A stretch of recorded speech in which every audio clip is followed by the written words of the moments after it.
Okay. Good afternoon.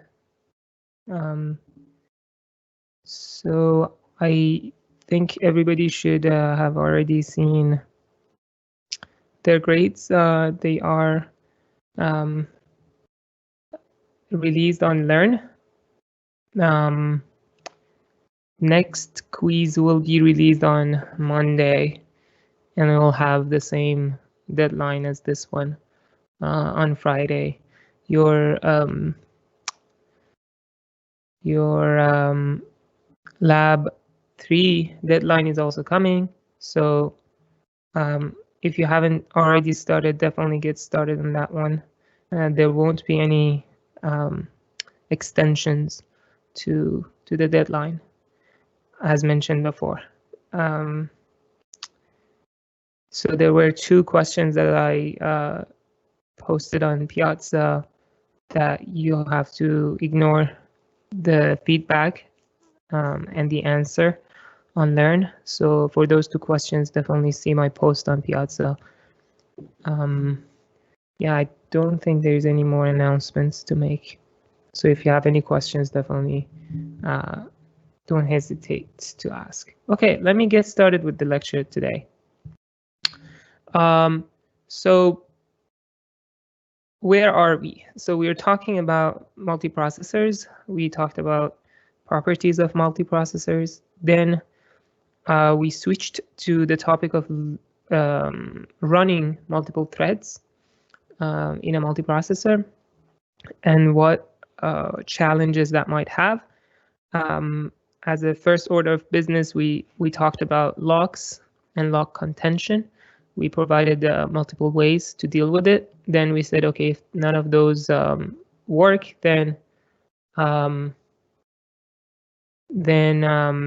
we need to design the different locks. So I got a question: what chapters covered these slides? So I assume that you have access to the website. So if you go to the website and you look at the schedule, you see one column is for the slides, and then the next column is for readings, so chapters and potentially optional references. You can find them on the website. Okay. So we talked about MCS lock and its implementation. We saw how it improved lock contention and the time to execute a critical section on a multiprocessor. Now, this is a second lock that we're going to talk about. This lock actually is used in kernels, and it's very important to know about it. So this lock basically is used when you have really fast readers and not really fast writers to the shared data. And then you have a lot of readers, but writers aren't that many. But the goal here is to allow the readers to access the shared data as fast as they can, because there are many of them and they need to be fast. So we're going to allow the users, the readers, to go without even acquiring the lock, without locking the mutex. But then when the writers want to access the data, we're going to put some rules to restrict the way that they can update the data. So the way it's going to work is that when a writer wants to update data, it's going to do that by just changing a pointer. So that's the biggest restriction. So when data is changed, only we allow a pointer to change. Now, this is not that big of a deal. You can use that pointer to point to a structure. So the way it works is that you can, even if you have a very complicated data structure, the writer can make a copy of the data structure and then start updating that copy. And eventually, when it's ready to publish the changes, it can just change the pointer to this new copy. So basically, by just changing a pointer, the data is updated. In this lock, you see a very different behavior in terms of the data. So we're going to now allow multiple versions of data to exist at the same time. To be more accurate, we're going to allow an old version and a new version to exist. And we're going to actually rely on the thread scheduler to make sure that we can garbage collect the old versions. Let me actually get rid of my own video so that you can just focus on the slides. Okay. Okay, now let's see this in action. So let's say you have a write to your data. And this is basically when the writer gets the pointer, makes changes, and then at this point, let's say we're going to update the pointer. Now, if you have any read to the data prior to this update, they're going to be using the old version of the data. Now, if you have a read that starts before the data is updated, this read could either see the old version or the new version. There's no guarantee. But then any read that happens after this update, they're going to actually see the new version. And then we have a grace period, which basically is the longest read that can see either old or new version. So the longest read that started before the update was committed will tell us what the grace period is. So given that we have integrated this into the scheduler knows when this ends. So when the longest task ends, the grace period ends. And at that point, we delete the old version. And from there on, there is only one copy of the data, unless you have another write. So that's basically the overview of this lock. How do we implement this? I'm not going to actually go to the details of implementation. If you're interested, you can find the implementation in the book. I'm here just giving you the high-level ideas. So the readers will disable interrupts whenever they want to run their code. And this actually basically guarantees that a reader finishes on time. So remember, we're using this lock because we have readers that are very short. They just want to read the data and then go on with their lives. So hopefully the read is really short. The read period, the critical section in the reader is short. That's why we allow them to disable interrupts, read whatever they want to read, and then go. And again, the reason that they're disabling interrupt is that they don't want to be interrupted by others, so that they can finish this.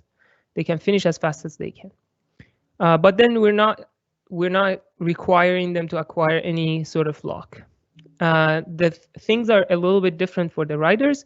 Writer has to acquire the lock. So we have a writer lock that should be acquired, or a mutex that should be locked.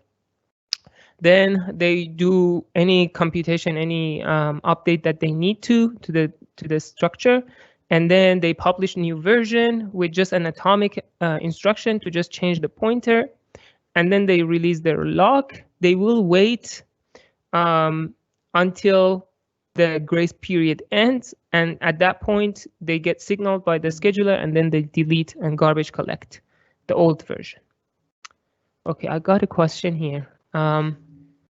If a read starts right before grace period and after the data is deleted, would the read request get no data? So if you see this, let me go up. So any read, let me publish this question. Any read that starts after the data is published will see the new data. So the grace period is only valid for reads that started before the update was published. So any read that starts after the publication of the data will see the new data. I hope that answered the question.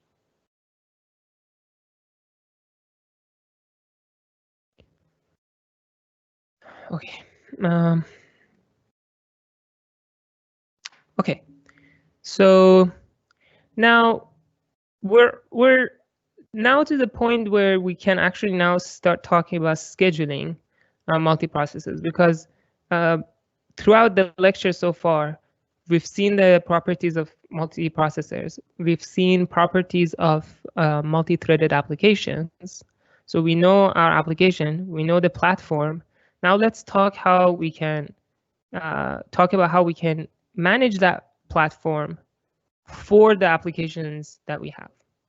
Okay, so I'm going to start first with just telling you what's the state of the art, and then at the end I'll talk about some ideas that could be implemented, but not necessarily are currently implemented. So the intuitive and naive implementation of a multiprocessor scheduler is basically to use whatever scheduler we had with uniprocessors. So basically we have a single queue, single ready queue, all ready tasks are there. And then there is only one scheduler, a uniprocessor scheduler, that would just dequeue tasks if there is a CPU available. Okay, so that's a naive way of looking at it. Now, do you notice any problem with this?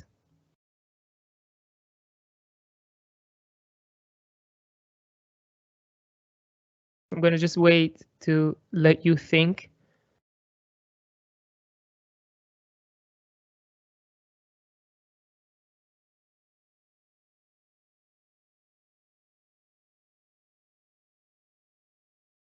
Well, the problem with this is contention on that one ready queue. That one ready queue becomes a single bottleneck.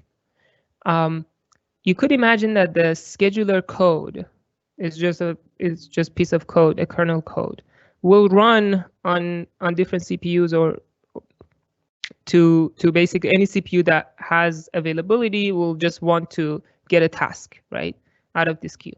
Now all the CPUs are going to compete for the lock on this ready queue. They have to, because this becomes a shared data.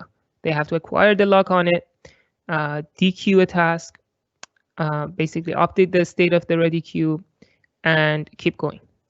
That's the first problem with this. The second problem with this is limited cache reuse. So you could imagine that with this style of scheduling, a task could run on any processor every time it's schedulable. There is no affinity. There is no location that we're sure that this task will run again and again and again. Let's say that you have a task that has CPU bursts and I/O bursts. So every time the task comes back from I/O, it could be scheduled on a different queue, or every time the timer expires and the task goes to the back of the queue, it could be scheduled on a different CPU, and that is not good, because as we talked many times so far, when a task runs, it brings its data, the processor, the hardware brings the data for this task very close to the processor in the cache. And that actually speeds up the execution of that task. So if I'm just moving the task between the processors, I will lose that good property of caches. And caches basically become just best case, they become useless. Worst case, they become overhead, because you still have to do stuff to fill your cache. And you do that stuff without using the benefit of it. So basically it becomes an overhead. Okay, so a simple solution to that is, okay, let's use multiple queues per processor. Now, this is fine. This solves the single bottleneck issue. This also solves the limited cache reuse. But do you notice any problem, even in the picture that you see right here? So if you look at this picture carefully, you can see that there are CPUs here with 4 tasks waiting, and then I have CPUs here with empty queue. So basically, load balancing becomes an issue in these systems. And load balancing by itself is bad. It gets exacerbated when you have priorities and weights for tasks. So here is one example. Let's say that you have one queue that has only one low priority thread, and you have and then you have another queue with 10 high priority queues. So if you basically just do these queues separately, the one low priority queue, the one low priority task is alone on that queue, so it uses all the resources that CPU provides. Whereas at the same time, all the high priority tasks will compete for the CPU time on that other CPU, so they all get less than what the low priority task gets. So basically, load balancing is the issue. In some cases, weighted load balancing is the issue. Now, how can we deal with this? Well, let's track the load on each CPU. But as we talked about, how can you track what is a good metric to say that 2 queues are load balanced? Now, one option is to just look at the number of threads. But this is basically what I mentioned before.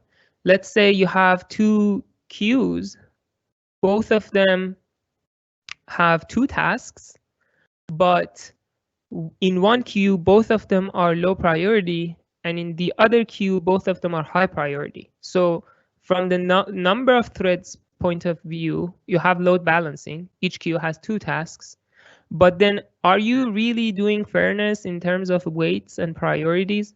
Because in this system, if you have something like a round robin, let's say, per queue, then the low priority tasks will get each one of them 50% CPU time, and high priority tasks also get 50% CPU time. So there is no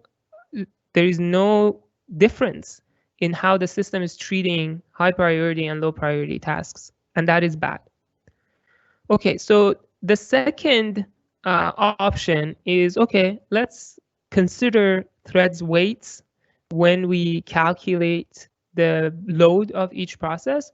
So basically what we're going to do is we'll just sum up the weights of threads in each queue. And we'll try our best to make this metric equal on all threads, on all queues. Let's see if that works. So here is an example. Let's say you have one queue which has 1 high priority threads with weight 9. And then you have another queue, which has 9 threads with weight 1. So in this example, if you add up weights, you have a load balanced system. Now, everything is fine so far, so good. But let's assume that your high priority task is doing a lot of I/O. So it does some CPU time and it does some I/O time. And it actually does a lot of I/O. So a little bit of CPU and then a long sleep or long blocking for I/O, and then comes back for a little bit of CPU.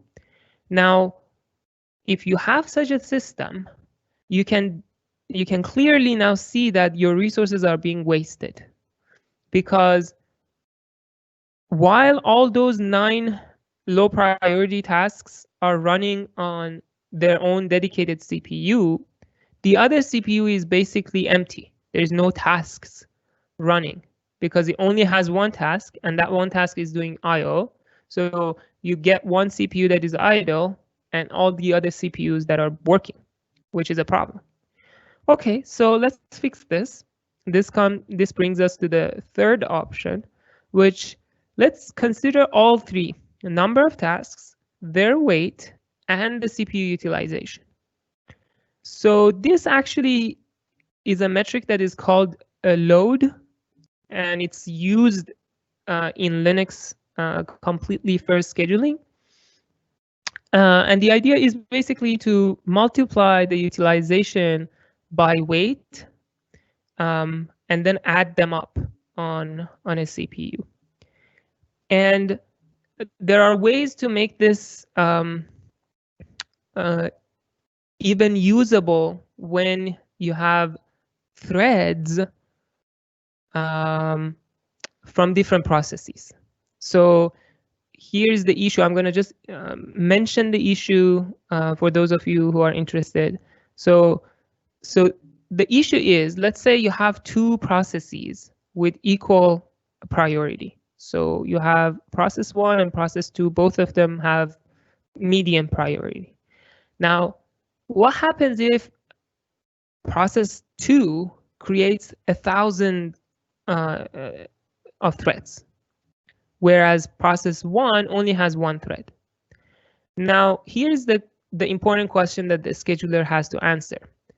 The way we calculate load, are we going to add the load of each task, or are we going to somehow normalize it to the number of threads per process? And that's basically what is done in the later, is the one that is used in Linux.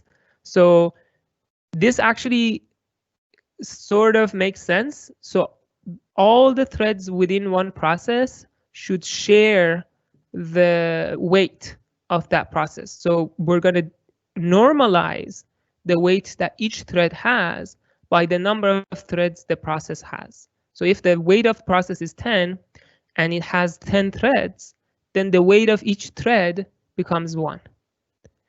And this is actually, this happens with auto group feature.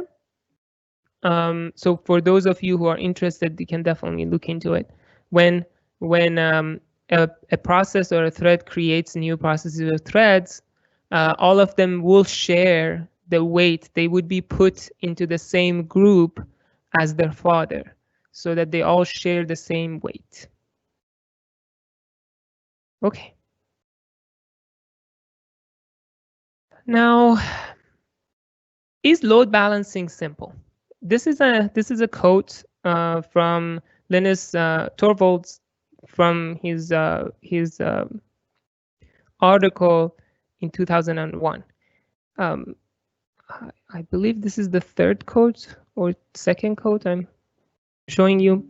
So he says that I suspect that making the scheduler use per CPU queues together with some inter-CPU load balancing logic is probably trivial. Patches already exist, and I don't feel that people can screw up the few hundred lines too badly. Well, that's very optimistic to say the best. So it was actually a true prophecy or true estimation of the matter around 2001. Because if you remember, at that time, we still had our CPUs, we still had uniprocessors, sort of, and at most you had, like, you know, 2 processes or 2 cores on the same chip. So we didn't have, you know, servers with hundreds of cores. So we only had few cores. But today, you have servers with hundreds of cores. And this actually complicates the issue a lot. it has computational overheads to do the load balancing. The fact that you have to calculate these load metric for each queue is a computational task that, depending on how frequently you want to calculate this, will introduce load. Also, there is a communication cost associated to load balancing. When you want to migrate a task, when you want to load balance, you basically are taking a task from one queue and putting it in another queue. And you have to deal with all sorts of issues there. You have to lock both queues. You have to remove the task from one, put it in another one. You have to pay the cost for cache reuse, for caches, and I think it's called you have to warm up your cache, so cache warm up. So there are a lot of overheads, communication overheads. So what happened in reality was totally different than what Linus predicted or stated. There were so many bugs, as I mentioned in the first scheduling lecture that we had, the first slide.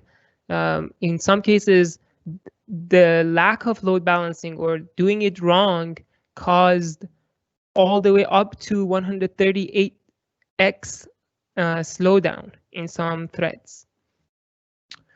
So the reason this happens is not because load balancing is complicated. Load balancing is indeed a simple algorithm or procedure. You just add up some stuff and then you make sure that they are equal.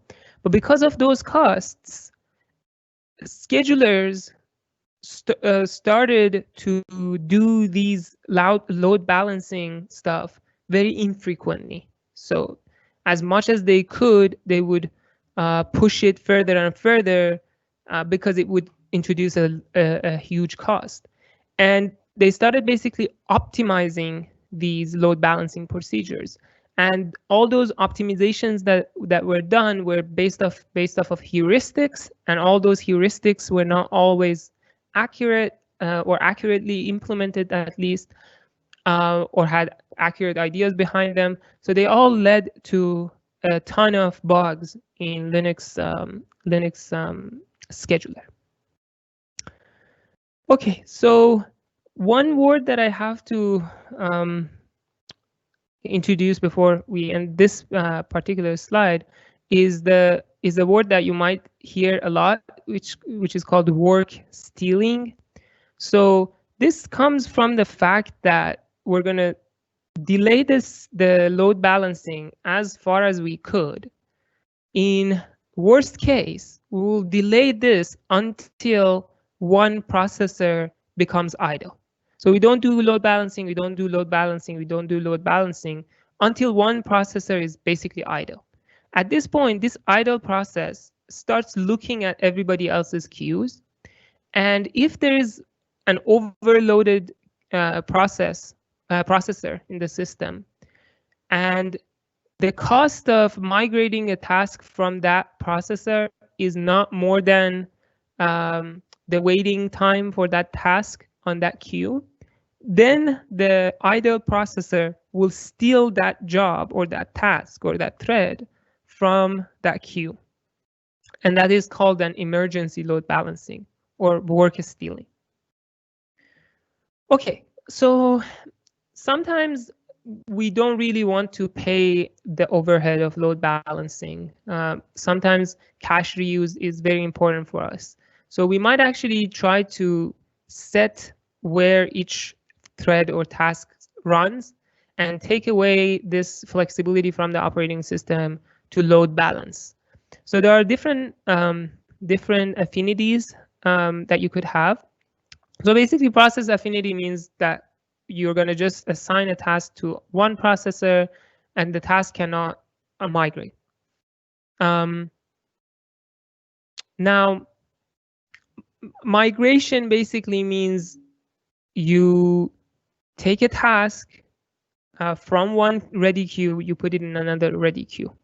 You change the affinity of that task. Now, there are two types, I think 2 or 3 types of affinity. One is soft affinity, basically no affinity. We will let OS to try its best to load balance. So there is, you start your task on a processor, but there is no guarantee that your task would always run on this processor. You also have hard affinity, which means that you're going to tell the operating system, I do not want, under any circumstances, for this thread to be migrated to another thread. So those two. Now, the other issue with load balancing is NUMA. That would make it actually complicated or add a huge, in some cases, huge load, huge overhead in load balancing.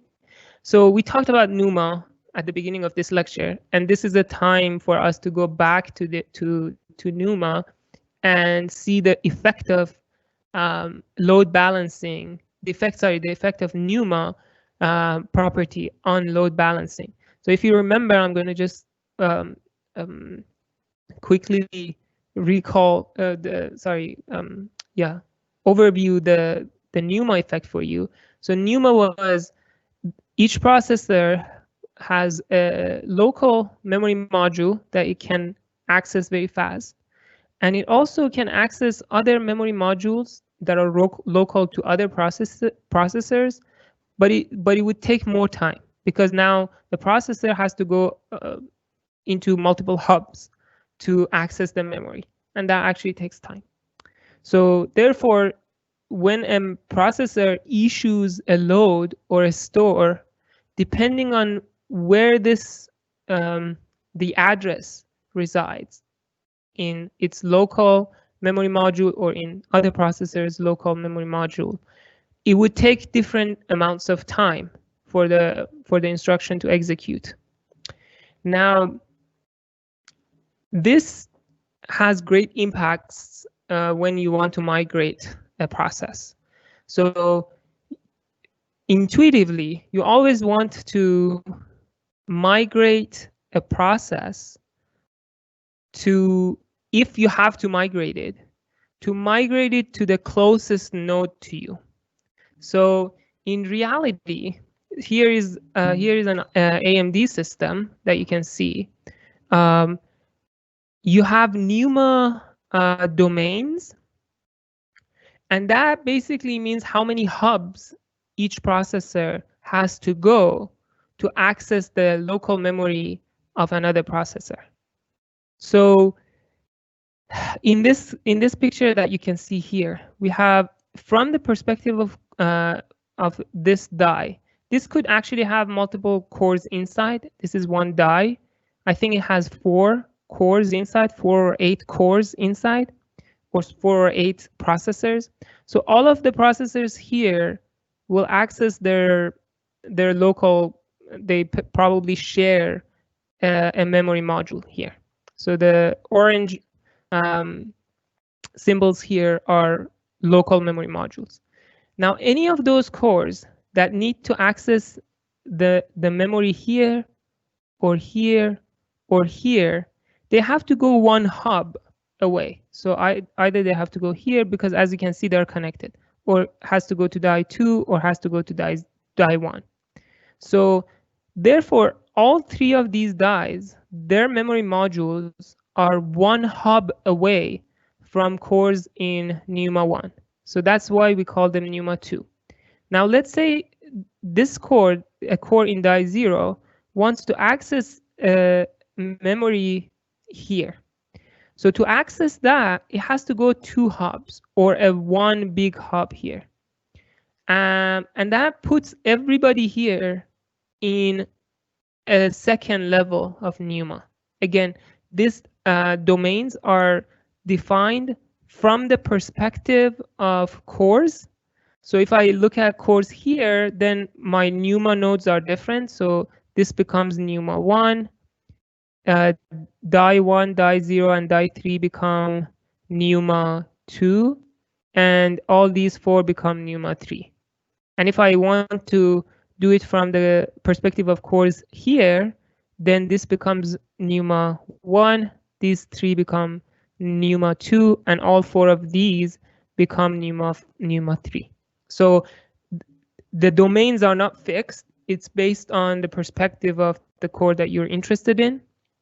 But the idea is, if you want to migrate to the cores that are closest to you, because then the migration cost becomes less. So if you don't do that, then you have to, when you migrate, you have to migrate potentially the data of this thread, and that takes a lot of time, and you don't really want to pay that cost. So that actually another thing to worry about now, because eventually, when we started talking about load balancing, we didn't care about any of these. We were just thinking abstractly about queues, and we were thinking about equalizing the load on each queue. But now we have to also care about from which queue we want to migrate a task to another queue. So we have to pick the best queue that we can pick to minimize the overhead of the migration. Okay, and by the way, this is actually implemented in Linux scheduler. So the way that it load balances, it cares about NUMA nodes. So it's NUMA-aware load balancing. Okay. The other issue that comes up is about a newly ready threads, the threads that are just created, for instance, or the threads that are coming back from an I/O. So they have the ones that are newly created potentially have a parent who created them. So we already have an idea about Affinity. So the best place to run them is potentially where their parent was running, and that is basically what Linux does. So if a thread creates another thread, then that newly created thread goes to the back of the ready queue of the processor that was running the parent thread. Now, we'll talk about whether or not this is a good idea. Now, let's talk about newly awakened threads. What about them? So the best option that could come in your mind is, well, let's put them where they went to sleep in the first place, when they blocked on I/O, wherever they were, put them back there because their data is there. Now, these are good ideas, very intuitive, but can they lead to any problems? The reality is that yes. So what happens if when a thread wants to come back, when a thread is, let's say in this case, in the case where you just woke up, if you are basically set to go on the same processor that you went to sleep on, then you might actually lose the chance to load balance. Maybe the processor that you went to sleep on is very congested and is overloaded, and at the same time when you wake up, there are so many other processors that are empty, and just making this load balancing, making it less opportunistic to just, by default put a thread on the same ready queue. The same is true for newly created threads. Let's say a parent creates 1,000 threads. So if we want to run all those 1,000 threads on that one processor that the parent was running, that's very, it's not the best way of doing it, right? Because you might actually have other processors that are empty, and you're losing on the opportunity to do a load balancing.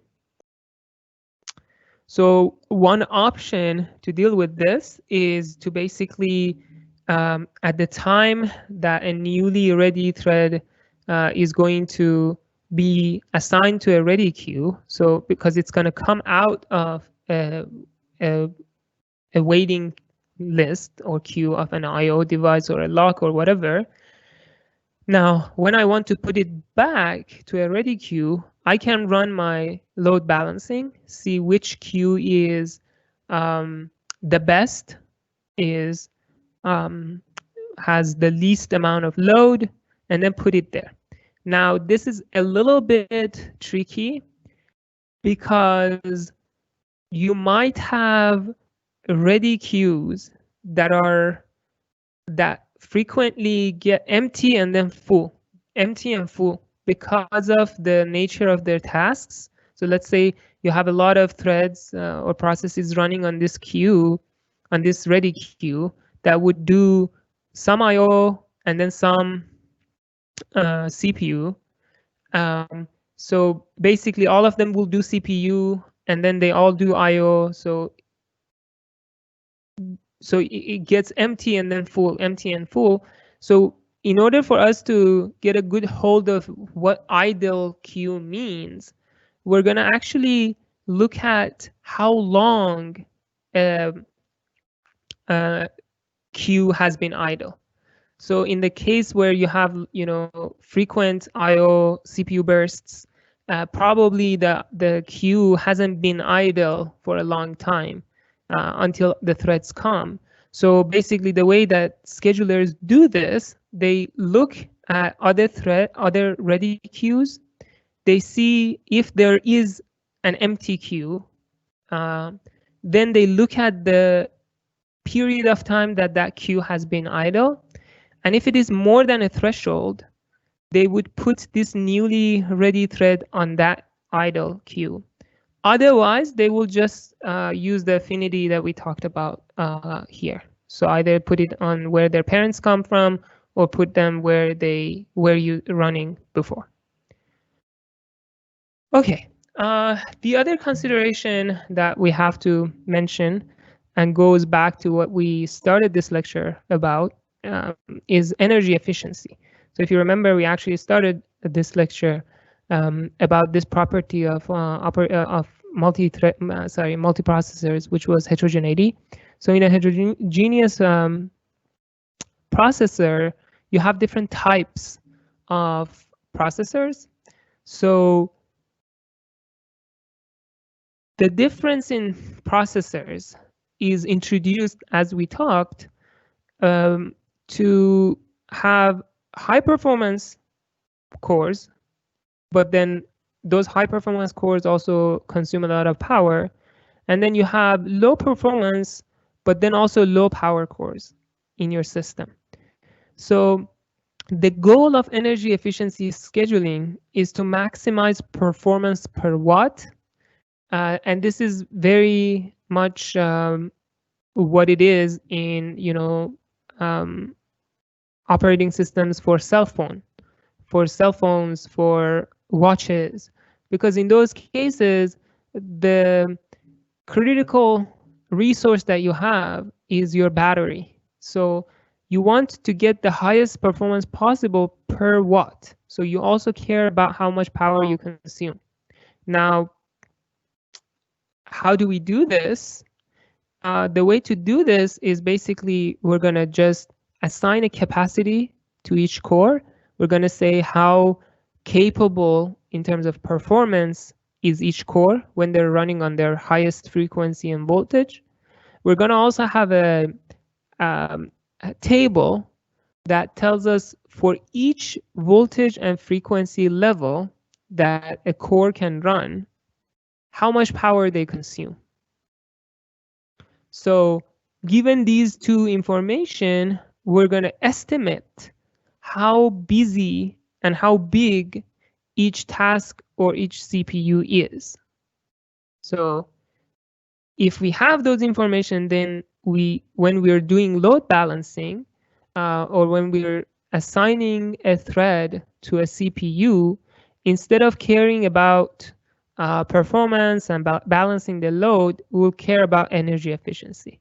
So as long as a processor can meet the deadlines or meet the performance requirements of our task, and consume less energy, we would indeed prefer that core to another core. Okay, so there is a lot. I'm just scratching the surface with energy efficiency scheduling. It's actually implemented, I think, in if I'm not mistaken, Linux has it. So you can definitely look into the details of all of the topics that I've mentioned here. So about this energy model, about the capacity, about how this estimation is done.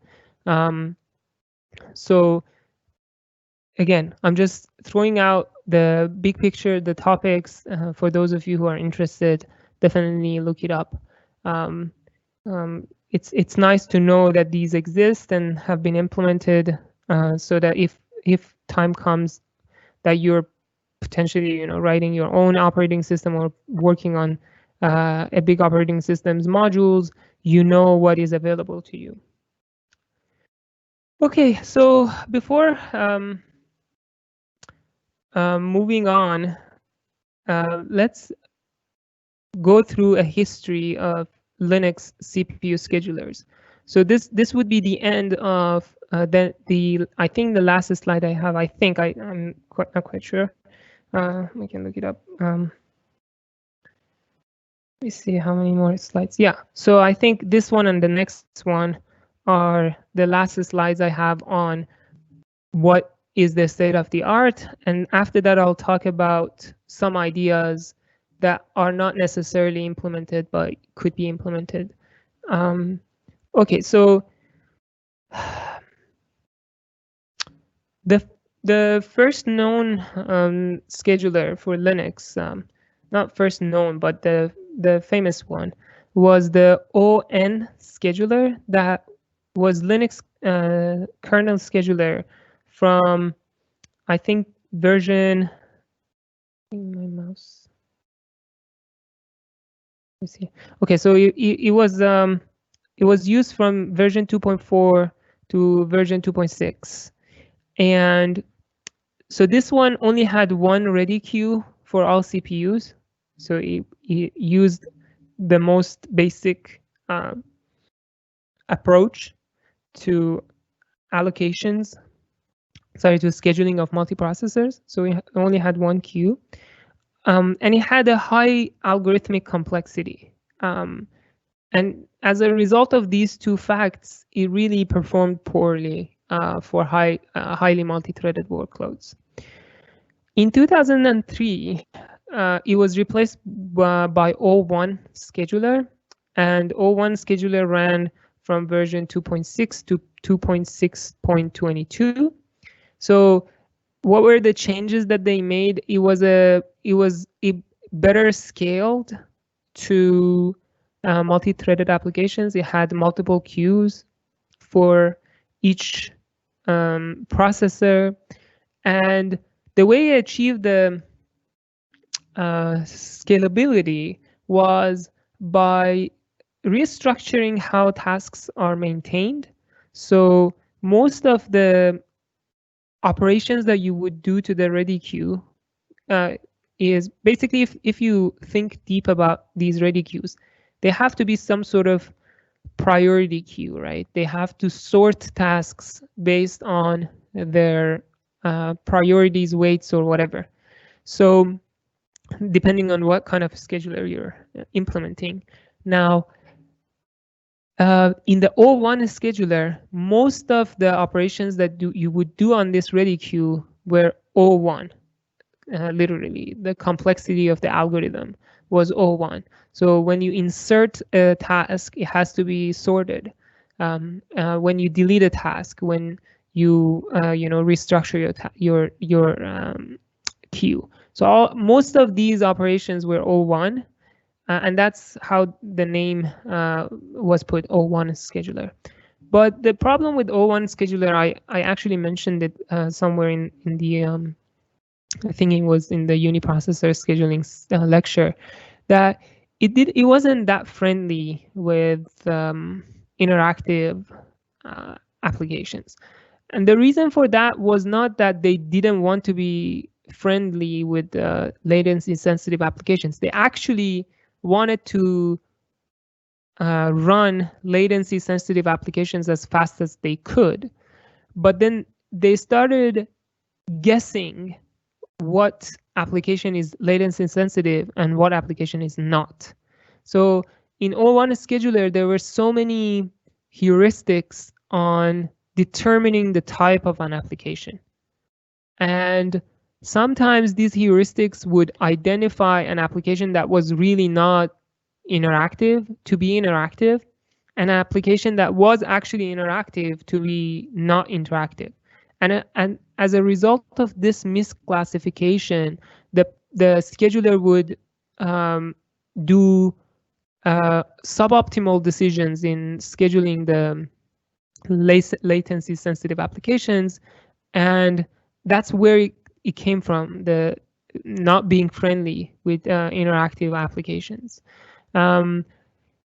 So as a result of that, so there were so many patches to O1 scheduler to make it better, to make it deal with SNT, with NUMA, and it was just too hacky at some point.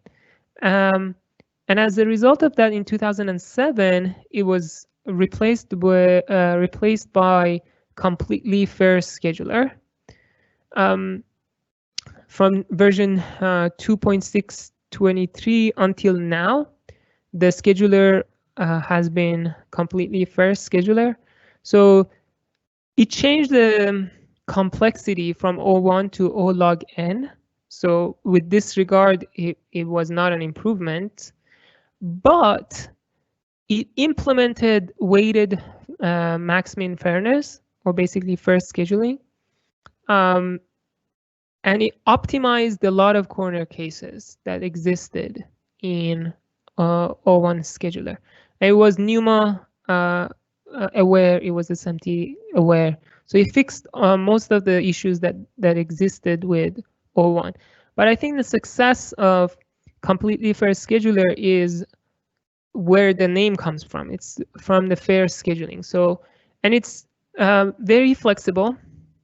So there are so many factors that you can change. We talked about minimum granularity, for instance, when we were talking about weighted maximum fair queuing. We talked about target latency. So there are many tunable parameters that you can use to tune the completely fair scheduler for your own workloads. And that basically is something that some people really appreciated.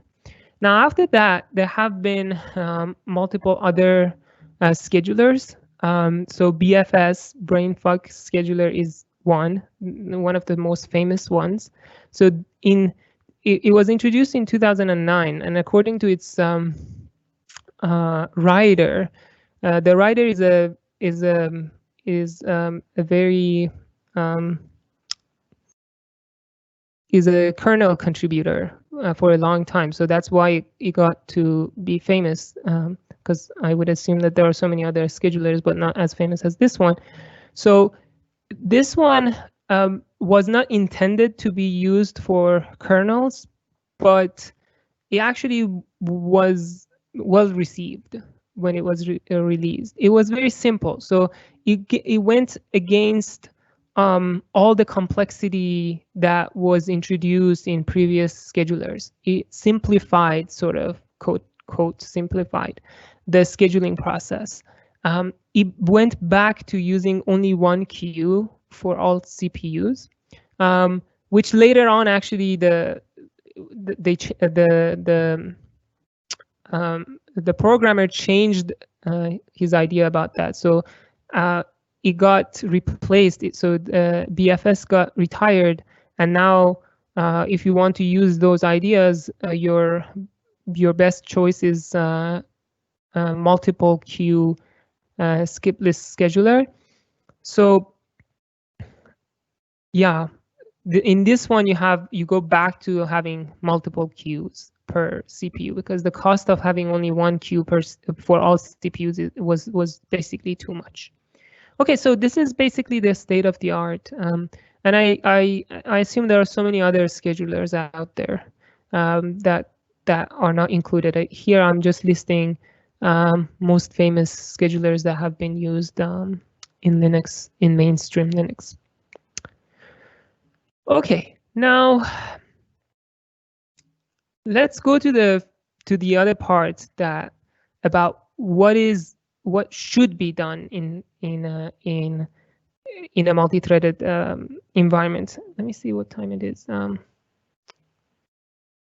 Okay, so let me have 2 minutes of break, and then we will continue. So get up, stretch, and then we'll continue in 2 minutes.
Okay, we're back. So when it comes to scheduling multi-threaded applications and multi-threaded programs, the naive way of treating threads is to basically treat them as independent units of scheduling. So basically, the operating system doesn't care about, in this approach, which we call oblivious scheduler. So we're oblivious about the dependencies that tasks have or threads have. So presumably, threads belonging to one process might actually be independent. I mean, that's if you want to guess, that should be your guess. There probably are critical sections that create that dependency, for instance, or you might have message passing between the threads or whatever that you might have. So there are dependencies, but to just do it simply, we could assume that they're independent and then treat them as independent threads, tasks, and processes, and do our business, whatever we talked about, load balancing, whatever you have. And that is basically what is today done, sort of. I think the only way that the operating system pays attention to the fact that these are threads from the same process is when it assigns weights. But other than that, we're almost the current implementations, as far as I know, I might be wrong, but as far as I know, there is no consideration about dependencies that these threads and tasks could have. So in this example that you can see, I'm talking about so there's the boxes with same color are threads belonging to the same process. And as you can see, they're scattered. As long as you have a load balanced system from operating system's point of view, everything is fine. There is not much else to do. But as you can see, they're scattered all over the place, your threads. Let's see how this could be a problem. So basically how oblivious scheduling could cause problems. So it could cause problems because of those dependencies. Let's talk about those dependencies. So the most obvious example is when you have bulk synchronization delays. So here's what it means to have bulk synchronization. So let's say you have threads that are doing the same task. They call the same functions, but they're just doing it on different data parts. So this is very similar to what is done in Google MapReduce, for example, or in many of the recent machine learning applications. So you have a ton of data, you want to classify them. So the task of classification, the functions that you're calling are the same. You're just calling them on different samples or different data points. And then every time tasks run independently, at some point they have to synchronize.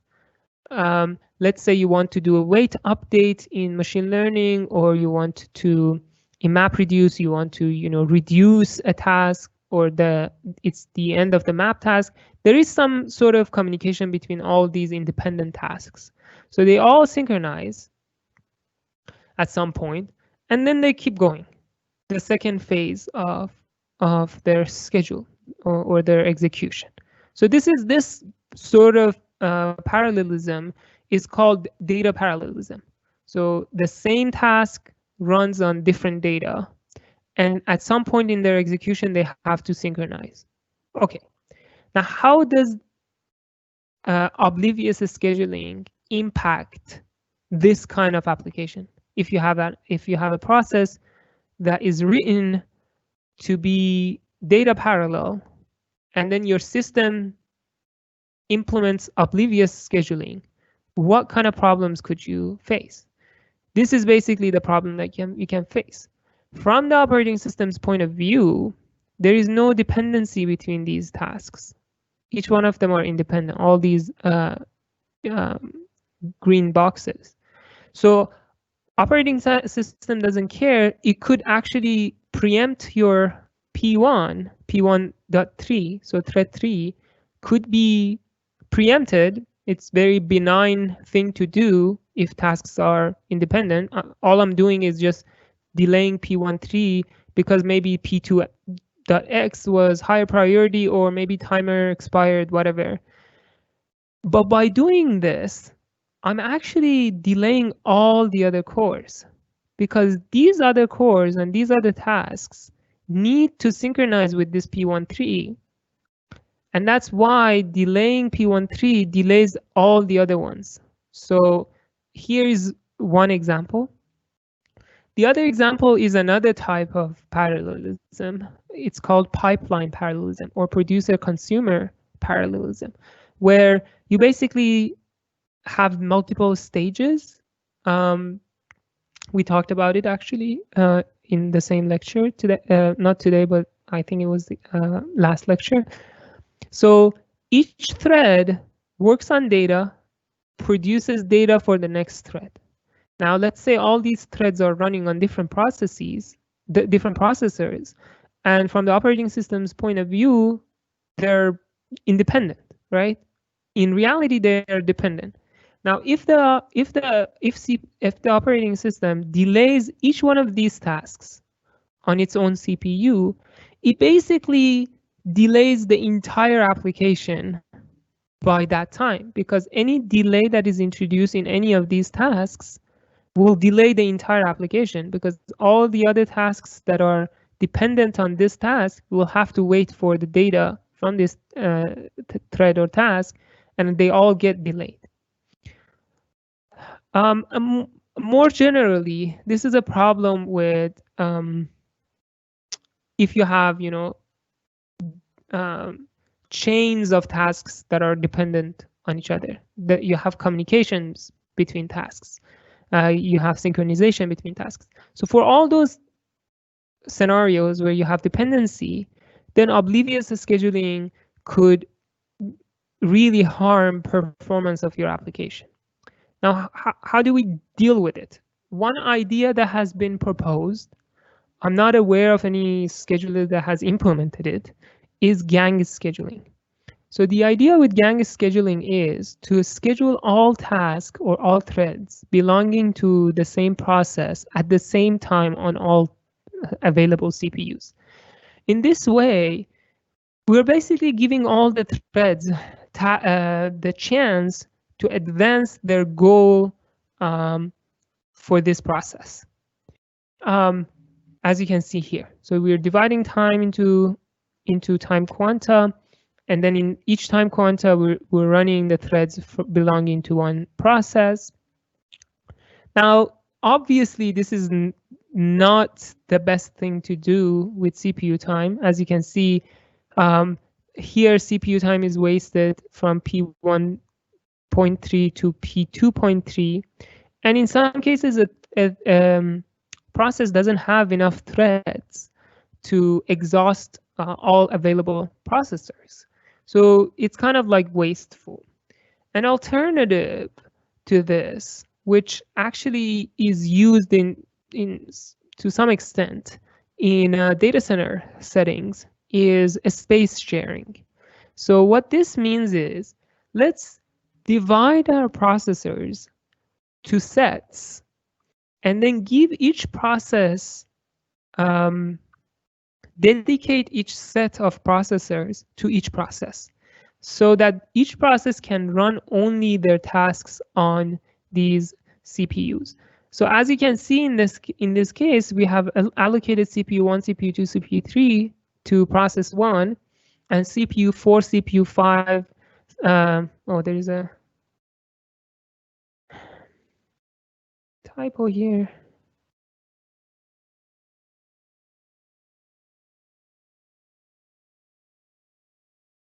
And so now the first question that comes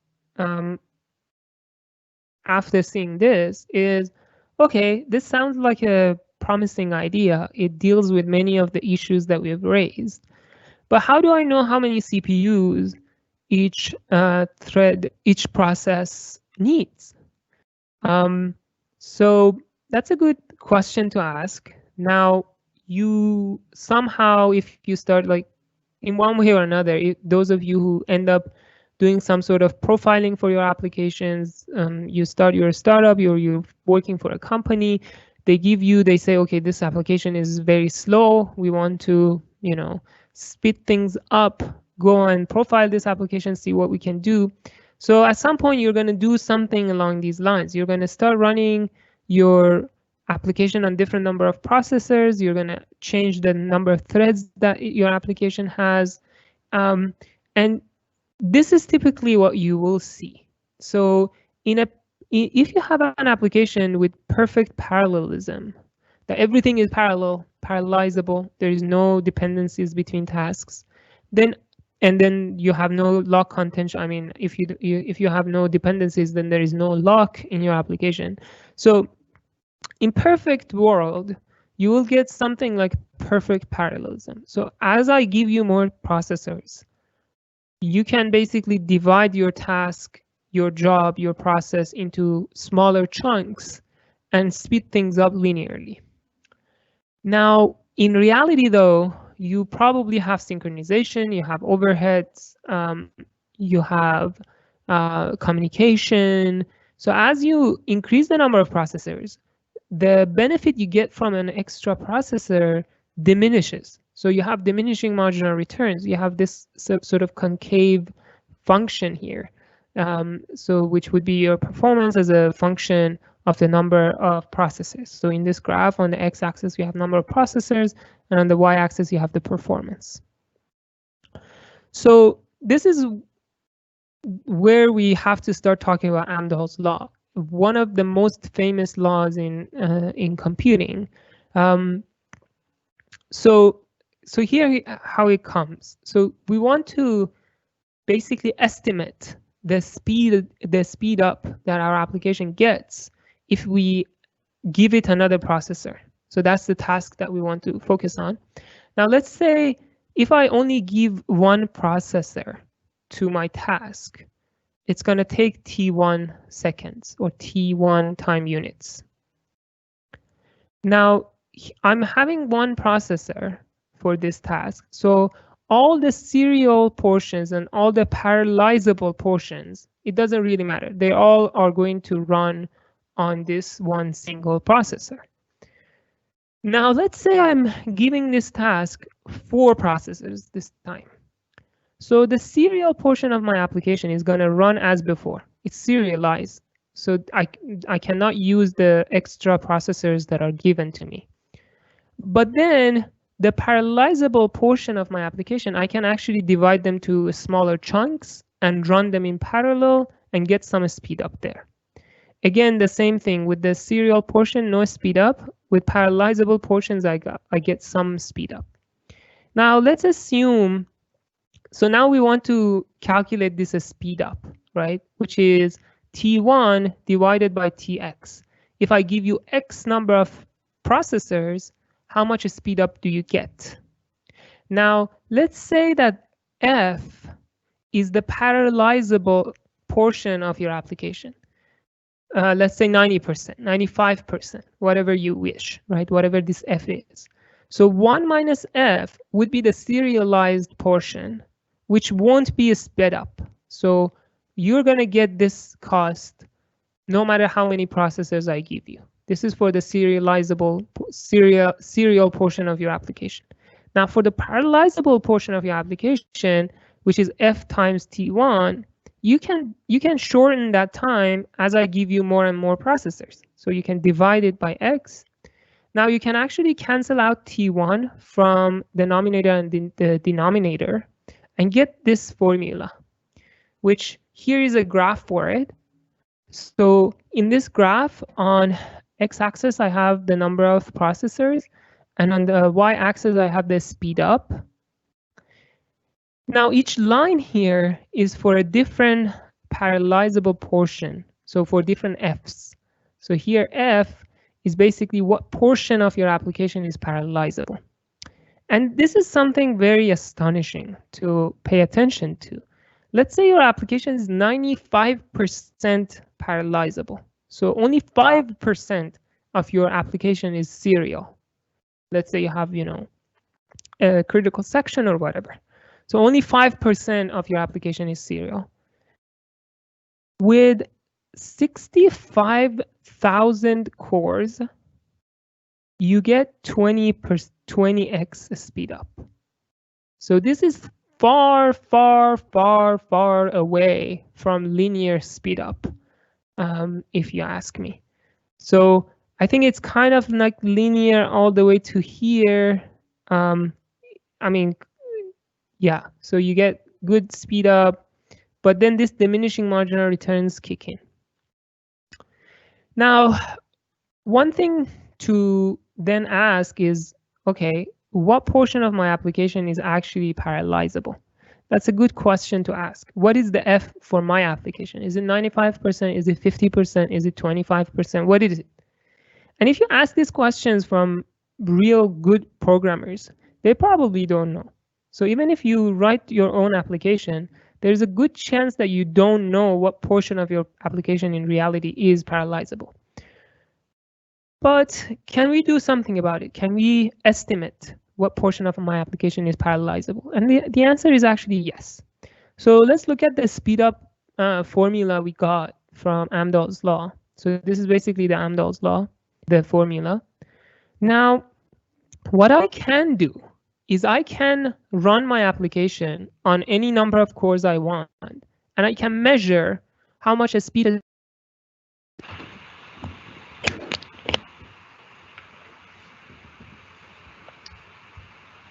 Sorry about that. Check. I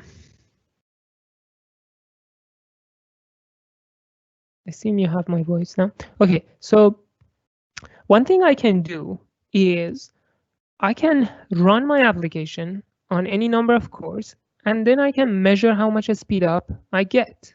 So I can actually measure S of x for any number of x.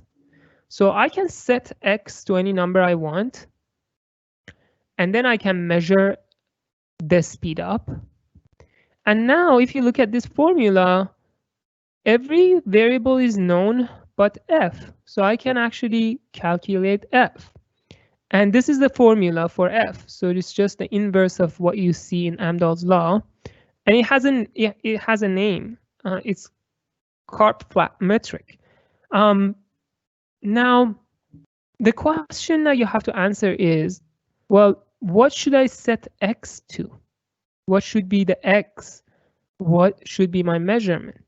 So in an ideal world where Amdahl's law is accurately basically summarizing what is going on in your application, then it really doesn't matter what you set x to in your measurement. Set it to 2, 5, 10, whatever. It doesn't really matter. In reality, though, Amdahl's law is not perfectly correct. So if I go back to this picture of Amdahl's law, what are the assumptions that we're making? So one assumption that we're making here is, as I give you more and more processors, you can make this less and less and less. So basically it's infinitely parallelizable, your application in its parallelizable portion. The other assumptions that I'm making in Amdahl's law is the number of cores I give you has no overhead in your serial portion. So the serial portion never changes as a result of how many cores I give you. In reality, though, that's not the case. Let's say in MapReduce, if you have 2 tasks to reduce, then this serial portion might be very fast. But if you want 100 tasks to reduce and communicate, then this serial portion will be longer. So there is also a dependency in serial portion. So what I'm saying here is that Amdahl's law is not accurate in how it describes a parallel application. As a result of this inaccuracy, here the f you get for different number of x could be different. So we actually wrote a paper that got the best paper award at HPCA 2018, I believe, and I've linked to the paper on the website. So if you're interested, it was all about this and data center applications. So you're more than welcome to look that up if this is something that is interesting. Okay, so with that, I'm gonna end this lecture. So I think we're a little bit behind the tentative schedule I had on the website. So I'm going to make some changes. Hopefully we get a little bit on track going forward. So I think with that, I'm going to just end this lecture. Thank you for all those who attended, and we'll talk to you hopefully on Monday. So take care and bye-bye.